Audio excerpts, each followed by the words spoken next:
రాజకీయాలు ఇంత దిగజారుతాయని అనుకోలేదని సిపిఐ జాతీయ ప్రధాన కార్యదర్శి రామకృష్ణ అన్నారు. రాజకీయ అనుభవం కలిగిన అంబటి రాంబాబు నీచమైన పదజాలంతో సీఎం చంద్రబాబును దూషించడం చాలా బాధాకరమని అంటున్న సిపిఐ జాతీయ కార్యదర్శి రామకృష్ణతో మా ప్రతినిధి Nagasri face to face.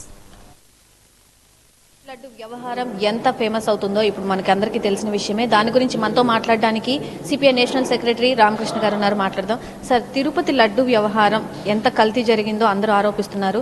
SIT కూడా ఈ దర్యాప్తు వేగవంతం చేసింది. ఇప్పుడు ఖచ్చితంగా కల్తీ జరిగిందని చెప్పి కూడా చెప్తూ ఉన్నారు. ఏం చెప్తారు దీని గురించి? ఈ వ్యవహారం అంతా ఎలా చూస్తారు? ఇప్పుడు తిరుపతిలో లడ్డూలో కల్తీ జరిగిందని అందరూ మాట్లాడుతూ ఉన్నారు, మీడియా మాట్లాడుతూ ఉంది. మరి దానిపైన యాక్షన్ తీసుకోవాల్సిన వాళ్ళు ఎవరు? గవర్నమెంట్ తీసుకోవాలి. గవర్నమెంట్ ఎందుకు యాక్షన్ తీసుకోవడం లేదు?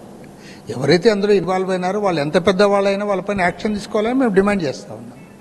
మీరు ఆ పని వదిలిపెట్టి ప్రెస్ మీట్లు పెట్టండి. నిన్న ఆర్థిక మంత్రి పయ్యావుల కేశవ్ గారు ప్రెస్ మీట్ పెట్టారు. ఎందుకండి ప్రెస్ మీట్?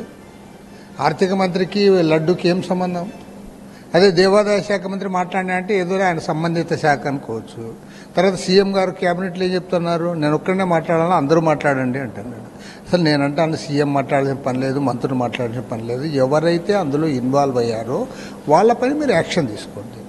మీరు అట్లా కాకుండా దీన్ని పొలిటికల్ గేమ్ మాదిరి పొలిటికల్గా అవతల బదనాం చేయాలన్నట్లు అంత. అప్పుడు ఇది కల్తీ జరిగినప్పుడు జగన్మోహన్ రెడ్డి ముఖ్యమంత్రిగా ఉన్నారు కాబట్టి జగన్మోహన్ రెడ్డి బొమ్మ వేసి ఫ్లెక్సీలు వేసి ఆ రకంగా మీరు ఆ బదనాం చేస్తామంటే అది కరెక్ట్ కాదు. ఎందుకంటే ఏ ముఖ్యమంత్రి అయినా, ఇవాళ చంద్రబాబు గారు ముఖ్యమంత్రి, ఎక్కడో టెంపుల్లో ఏదో జరిగితే ముఖ్యమంత్రి బాధ్యుడు అంటే దాన్ని ఆయన అంగీకరిస్తారా? అది సరైనది కాదు. కాబట్టి మేము స్పష్టంగా చెప్తా ఉన్నాం, కల్తీ జరిగిన మాట యథార్థము. కల్తీ జరిగిన దానిపైన యాక్షన్ తీసుకోవాల్సిన బాధ్యత ప్రభుత్వం పైన ఉంది. మీరు ఆల్రెడీ సిట్కి కూడా ఆదేశించారు. సిట్ కూడా దర్యాప్తు చేసింది. ఎవరైతే ఇన్వాల్వ్ అయినారో వాళ్ళు రాజకీయ నాయకుల, అధికారుల, ఎవరైనా సరే, ఎంత పెద్దవారైనా సరే, వాళ్ళపైన సివియర్ యాక్షన్ ఉండాలి. ఆ రకంగా యాక్షన్ తీసుకోవాలని చెప్పి నేను సిపిఐ తరఫున కోరుతాను. మరోవైపు ఇప్పుడు రాష్ట్ర వ్యాప్తంగా అంబటి రాంబాబు కూడా ముఖ్యమంత్రి చంద్రబాబుపై వ్యాఖ్యలు చేశారు. రోడ్డు మీద చాలా హంగామా సృష్టించారు. దాని గురించి కూడా నిన్న ఆయన అరెస్ట్ చేయడం జరిగింది. సో వైసీపీ నేతలంతా కూడా ఈ రకంగా జైలు పాలు అవ్వడం, ఒక రకంగా ఆయన మీద కేసులు నమోదు అవ్వడం, ఒకళ్ళు వెళ్ళడం మరొకళ్ళు బయటకు రావడం ఇలా జరుగుతుంది. సో ఇదంతా ఎలా చూస్తారు? వైసీపీ రాజకీయం కోణం ఏంటనుకుంటున్నారు? మన రాష్ట్రంలో దిగజారుతున్న రాజకీయ విలువలకు ఇది పరాకాష్ట. ఎందుకంటే అంబటి రాంబాబు గారు ముందు నుంచి సీనియర్ లీడరు, ఎమ్మెల్యేగా చేశాడు, మంత్రిగా చేశాడు. అలాంటి వ్యక్తి ముఖ్యమంత్రిని పట్టుకొని మనం చెప్పలేని భాషలో దుర్భాషలాడడం అనేది దాన్ని తప్పుపడతా ఉన్నాం. ఆయన కూడా దాన్ని ఉపసంహరించుకోవాలి, ముఖ్యమంత్రి గారికి క్షమాపణ చెప్పాలి. అటు కాకుండా అదే నేను మాట్లాడాను, కానీ నేను చంద్రబాబు గారి గురించి కాదు వేరే వాళ్ళ గురించి మాట్లాడినాను, నన్ను తిట్టిన వాళ్ళ గురించి మాట్లాడినానంటే ఎవరినైనా గురించి అయినా సరే మీలాంటి స్థాయి వ్యక్తి అట్లా మాట్లాడడం కరెక్ట్ కాదు. అని వెంటనే దాన్ని ఉపసంహరించుకోవాలని చెప్పి నేను కోరుతాను. ఇప్పుడు ప్రజెంట్ కూటమి ప్రభుత్వం గురించి ఏం చెప్తారు సార్? అంటే సక్సెస్ఫుల్గా ముందుకెళ్తుందని ఒకవైపు ప్రజలు అంటూ ఉన్నారు.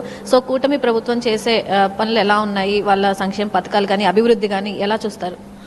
సంక్షేమ పథకాలకు ఏదో డోకా ఉందని నేనేమి అనుకోవడం లేదు. కానీ వారు వాగ్దానాలు అనేకం ఇచ్చారు కాబట్టి ఆ వాగ్దానాలన్నీ అమలు చేయాలంటే మన రాష్ట్ర బడ్జెట్ కూడా చాలదు.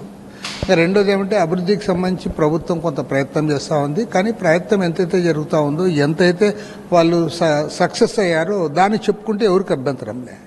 అటు కాకుండా మీరు మరింతగా మీరు చెప్పుకొని ఎక్కువ ప్రచారం చేసుకుంటే అది సహజంగానే డొల్లతనం కనపడుతుంది. కాబట్టి ఏమంటే మీరు ఏం సక్సెస్ అయ్యారు, సక్సెస్ రేట్ చెప్పుకోవాలి తప్ప మీరు దానికి మరింత ఎక్కువ చెప్పుకుంటే అది ఖచ్చితంగా ఏదో ఒక రోజు మీకే అది రివర్స్ అవుతుంది.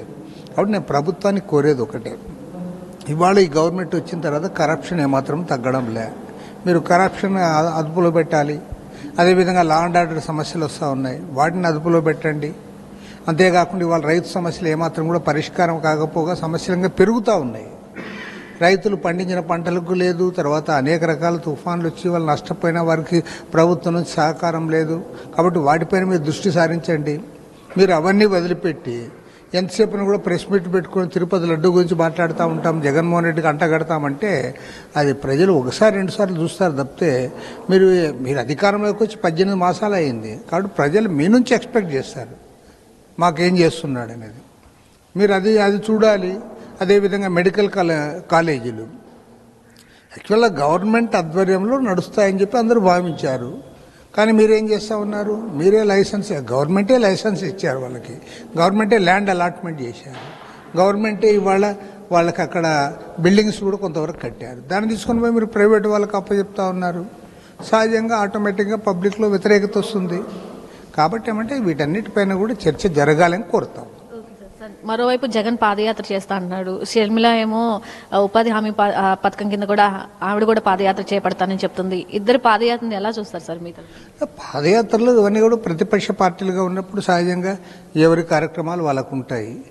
వారు పార్టీల్లో వారు నిర్ణయించుకుని వారు ఆ కార్యక్రమాలు చేస్తారంటే దానికి మనం అడ్డు చెప్పాల్సింది లేదు. కొన్ని సందర్భాల్లో ప్రతిపక్షాలు అలా చేయడం అనే దాన్ని మేము వెల్కమ్ చెప్తాం. సిపి మీరు ఎలా ముందుకు వెళ్ళబోతున్నారు? మీ పార్టీని ఎలా బలోపేతం చేస్తున్నారు? ముందు ఎటువంటి కార్యక్రమాలు చేపట్టబోతున్నారు? మేము ఇప్పుడు ఇమ్మీడియట్గా అయితే గ్రామీణ ఉపాధి హామీ పథకం పైన ఇక్కడ రాష్ట్రంలో దేశవ్యాప్తంగా కూడా అది ఒక కార్యక్రమంగా తీసుకుని ముందుకు సాగుతూ ఉన్నాం. అదేవిధంగా రేపు ఫిబ్రవరి 12వ తేదీ నాడు దేశవ్యాప్తంగా జాతీయ కార్మిక సంఘాలు ఏదైతే పిలుపునిచ్చినాయో ఆ జనరల్ స్ట్రైక్ను జయప్రదం చేయడానికి కూడా మా పార్టీ సంపూర్ణంగా మద్దతు ఇస్తూ ఉంది. వీటితో పాటు రాష్ట్రంలో ప్రజలు ఎదుర్కొంటున్న ప్రజా సమస్యలన్నింటినీ కూడా దానిపైన చర్చించడానికి ఈ నెల 16, 17, 18 తేదీల్లో కాకినాడలో సమావేశం జరుగుతూ ఉంది. ఆ సమావేశంలో వీటన్నిటిపైన కూడా చర్చించి ఒక కాంక్రీట్గా రాష్ట్ర వ్యాప్తంగా సిపిఐగా కొంత చేయడం, అదేవిధంగా ఇతర వామపక్షాలతో కలవడం, కొన్ని సందర్భాల్లో ప్రతిపక్షాలతో కూడా కలిసి పోరాటాల్లో మేము ముందుకు సాగుతాం. సో రాబోయే కాలంలో సిపిఐని మరింత బలోపేతం చేస్తామని, ప్రజల సమస్యల మీద ఖచ్చితంగా పోరాడతామని చెప్పి కూడా సిపిఐ నేషనల్ సెక్రటరీ రామకృష్ణ తెలపడం జరుగుతుంది. అలాగే సిట్లో లడ్డు వ్యవహారంలో కూడా ఖచ్చితంగా న్యాయం జరగాలి, ఎవరైతే బాధ్యులు ఉన్నారో వాళ్ళందరినీ ఖచ్చితంగా శిక్షించాలి, న్యాయం జరగాలని చెప్పి కూడా ఆయన చెప్పడం జరుగుతుంది. కెమెరామెన్ ఆసిఫ్తో నాగశ్రీ, విజయవాడ, మెగా 9 టీవీ నుండి.